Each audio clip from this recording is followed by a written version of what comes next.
Want to join the RC hobby? Electric or nitro? That's the question. Roll the intros.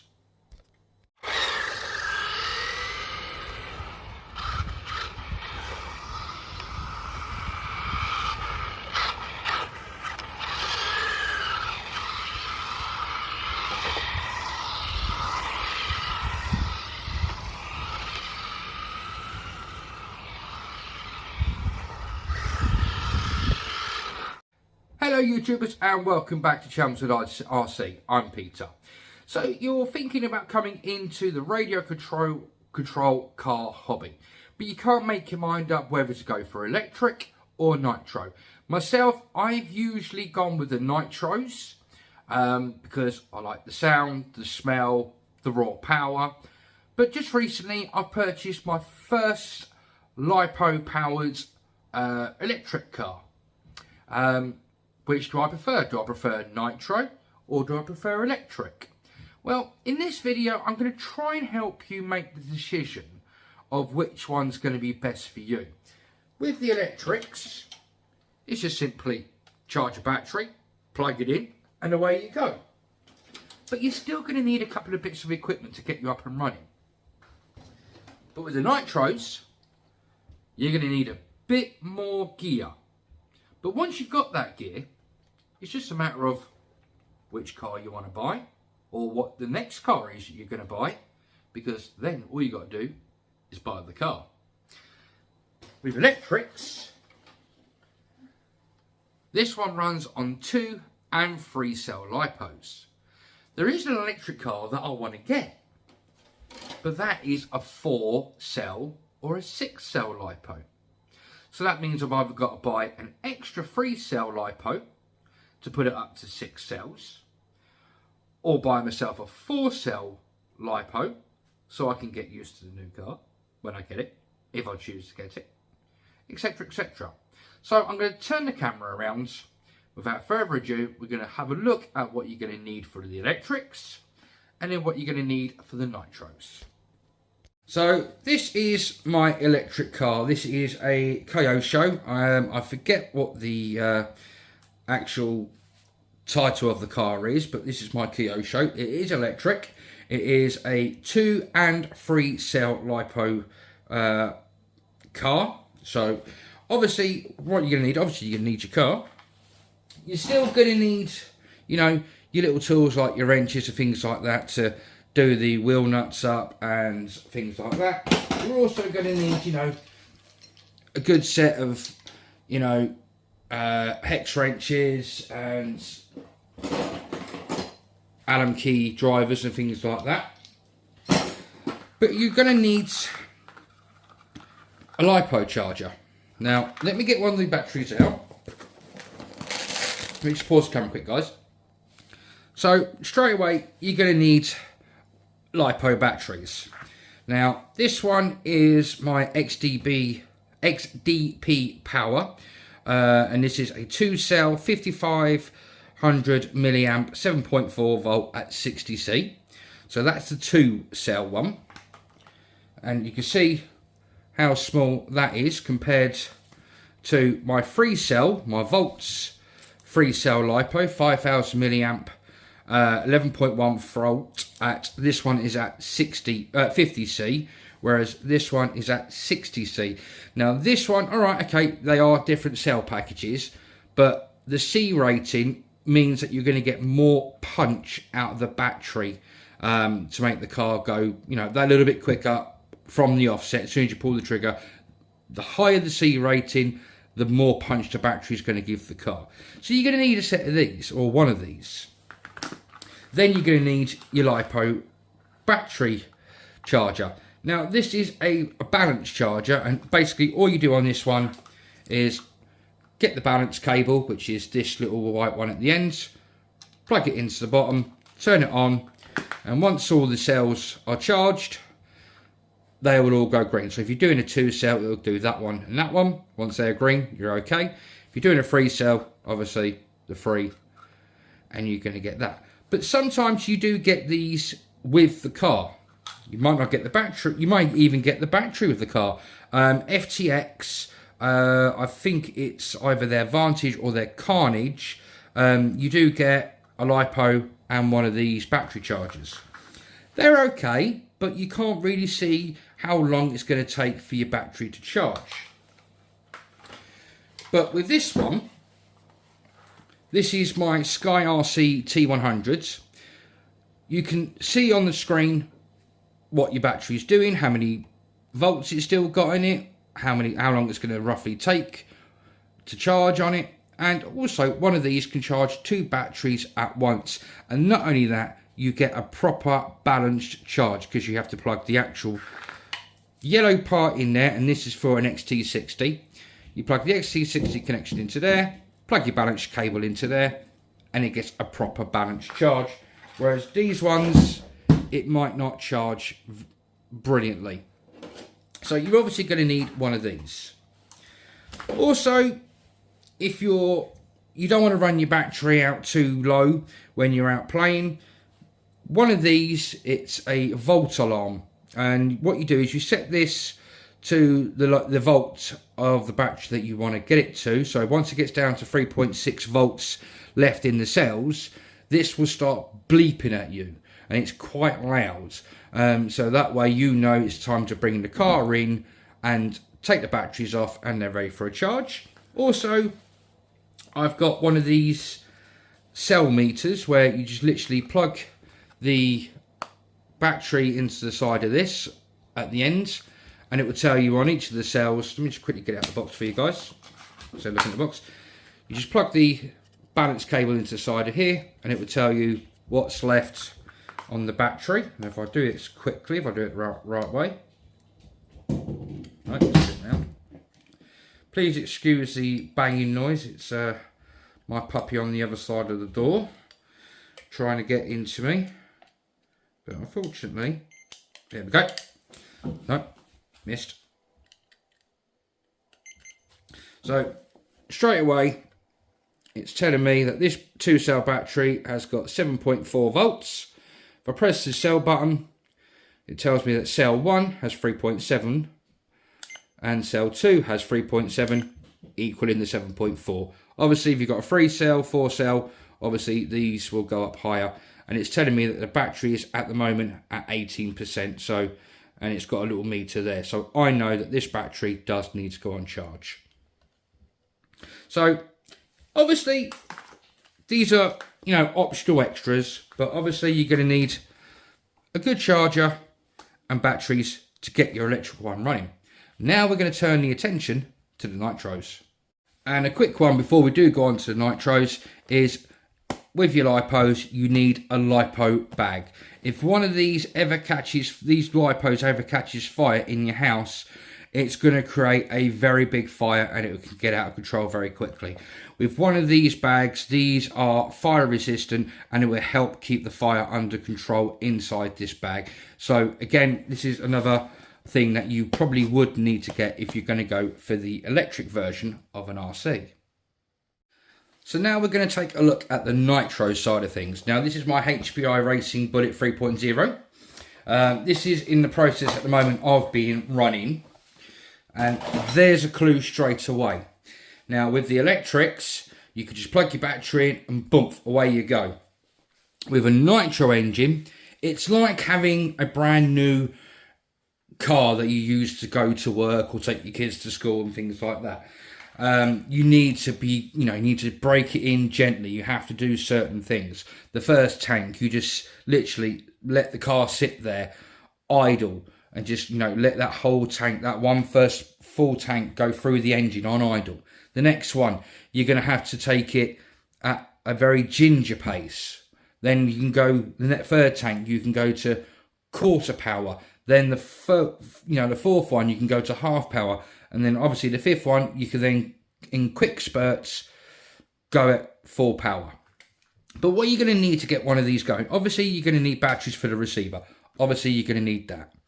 Then you're going to need one of these, which is a glow plug igniter.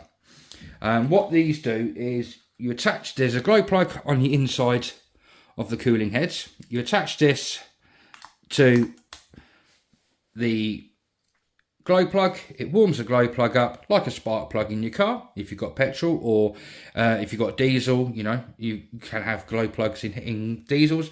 Pull the pull start or fire the roto start and away it will go.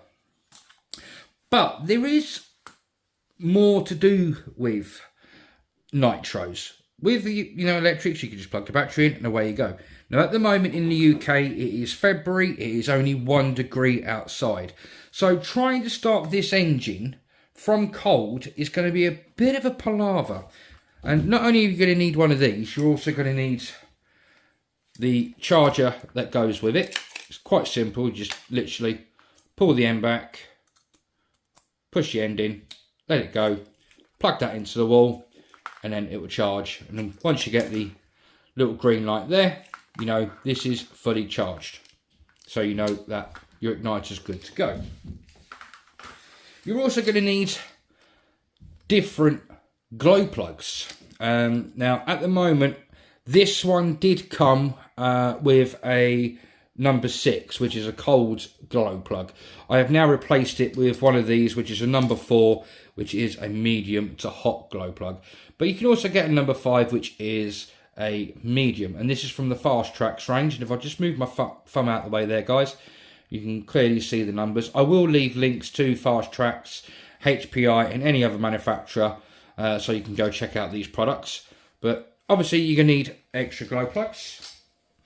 When you finish running one of these, at the end of the day, you're going to need this stuff. Again, this is from the Fastrax range. This is after run oil. So what you do is you get your everyday big wrench, take the glow plug out, drop a few of these in there. While the glow plug's out, just gently pull the pull start or the roto start so the engine rolls around, turns over, but obviously not under ignition. And this will then coat the inside of the pistons and the cylinder wall. And then what you do is just put your glow plug back in, tighten it up, and it's good to store. To help you get this running, especially in cold weather like we've got at the moment, I've got one of these. I think, again, it's from... I will put a link to where I got this from, guys. But this is what they call an engine heater. Well, it says it on the front. And basically what you do is you just pop this over the engine,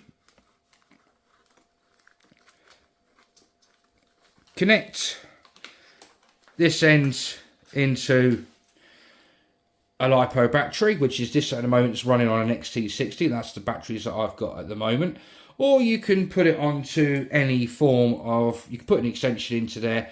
You can run, you know, a normal 12 volt battery pack that you can get from hobby shops. You can run this on quite a lot of things, but it will need to be between 9 and 12 volts. I did try a 2-cell LiPo on this and it didn't like it. What you do is you just stick that on, press that little white button there. You'll have a little light that will come on telling you that it's actually on.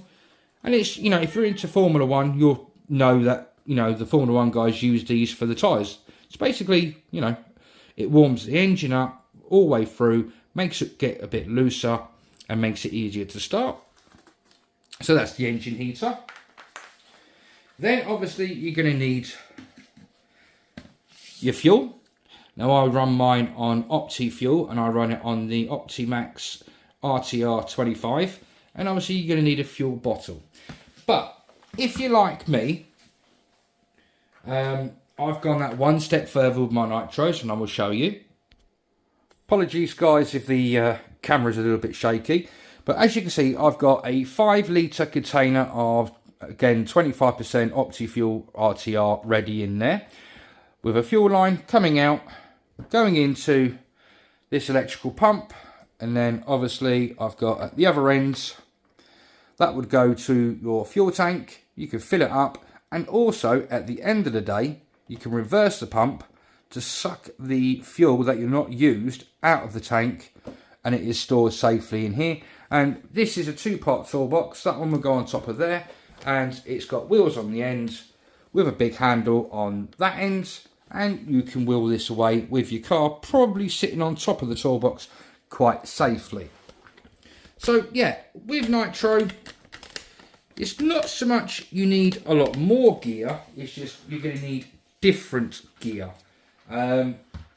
So yeah, you're going to need your fuel. You don't have to buy one of these engine heaters, but if you're in a cold climate like we are in the UK at the moment, these will come in handy. And also, whilst this is still on, there is a little port at the top where you can stick the igniter in, the glow plug igniter through there to help start the car while this is still on the car, keeping the engine warm. But obviously, like I said, you're going to need your glow plug, you're going to need your batteries for your receiver, you're going to need also, because these have air filters, you're going to need air filter oil to help keep, you know, small bits of dust and debris from getting into the engine and destroying it. So air filter oil is a must. I have done this on both my cars because they both came from the factory, not oiled up. And another thing that I will say is, like with your lipos, with your electrics, never leave your battery connected. I don't leave my batteries and my electrics in the car. I always put them in a lipo bag for safety. Again, with nitros, if you leave fuel in the tank and in the lines, it will eventually, if you don't use it all that often, it will get, you know, a bit of like a jelly type consistency, and it will clog up your fuel tank, it will clog up your lines, and possibly if there's any in that engine or right in the carburetor, it's going to block that. So basically, yeah, you are looking at this as a mini car, and it does need, you know, a bit more attention and love than what a electric would be, and it is a bit harder to get on with. But if you want a challenge, then nitro, all right, it's not as fast as an electric car, but with these you get the torque and the power. You know, the engine will put the power down to the wheels. It will, you know, really, in this case, this one I believe can, with a wheelie bar, pull wheelies, and this is only a small size 3cc engine or 2.97cc engine. But yeah, nitros, a little bit more involved, need a few more little bits and pieces. Like I said, you know, you're going to need your fuel, your air filter oil, after on oil. If you want to go for an engine heater, go for it. But you're going to need a charger and a glow plug charger, a glow plug igniter as well. And you're going to need plenty of spares of glow plugs as well, because these will fail quite often. They don't last forever. I usually replace mine when the engine starts being a bit temperamental. And so once the engine starts being a bit temperamental, I make sure that this is fully charged and this has got a new one of these in there. So there you go. You make your mind up. Nitro or electric? Which is going to be easier for you? Hope you've enjoyed this little video, guys. As always, I've enjoyed making it, and I apologise if I have waffled and babbled on a little bit. Just wanted to do a little video to show you, you know, the difference between the electrics and the nitros. So, you know, what you're going to need to buy when you decide which one you're going to get. Obviously, you know, with the electrics, you're going to need more batteries, and you're going to need better battery chargers. With the nitros, you're going to need to make sure you've got a decent glow plug starter, make sure it's fully charged. You're going to make sure you've got the right glow plugs for the right type of weather. You're going to need your after-on oil. It's basically looking after a little version of a normal car. Hope you have enjoyed the video, guys. If you have, please, as always, hit that like button down on the left-hand side. If you're a subscriber of mine, thank you for staying with me since recently I've changed hobbies. If you want to become a subscriber to my channel and follow me as I go back into my RC hobby career, then please hit the subscribe button down the right-hand side. If you want to leave a comment or ask a question, by all means do. Pop a comment or question down in the comment section below. Until the next time, guys, if you want to carry on watching videos from my channel, there should be a link coming up here and here. Until the next time, look after yourselves, protect your loved ones, but above all, happy modelling, and bye-bye from Chelmswood RC.